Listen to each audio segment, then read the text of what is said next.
யாக்கோபு எதை பார்த்தான்? கூச்ச பார்வை பார்க்கல. எதை பார்த்தான்? அழகு. யாரு ரூபவதியோ, யார் அழகோ, யாருக்கு பார்வைக்கு சிகப்பா இருக்கிறாங்களோ, நல்லா இருக்கிறாங்களோ, அவங்க மேல என்ன போகுது? மாம்சம். எங்க போகுது? அழகு மேல. என்ன அழகு மேல? வெளி தோற்றமான அழகின் மேல. என்ன மேல? வெளி தோற்றமான வெள்ளத்தோடு மேல என்ன போகுது? அவனுடைய கண்கள் போகுது. லேயாளை விட்டான். யாரை பிடிச்சுக்கிட்டான்? ராகேலை பிடிச்சுட்டான். ஏன்? ராகேல் என்னவாக இருக்கிறா? ரூபவதி. அவன் அழகுமா இருக்கிறா. இன்னைக்கு அநேக கிறிஸ்தவர்கள் ஆவிக்குரிய அழகை விரும்புவதில்லை. வெளி தோற்றமா இருக்கிற, வெள்ளை அடிக்கப்பட்ட கல்லறையா இருக்கிற, அந்த வெளித்தோல் இருக்கிற அந்த வெள்ளத்தோடு என்ன பண்றாங்க? விரும்புறாங்க. இதுதான் உண்மை.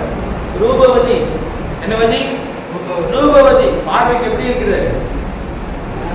ஆமா, எப்படி இருக்குதா? அழகா இருக்குதான். என்னைக்குமே அழகு என்னதான்? ஆபத்து தான்.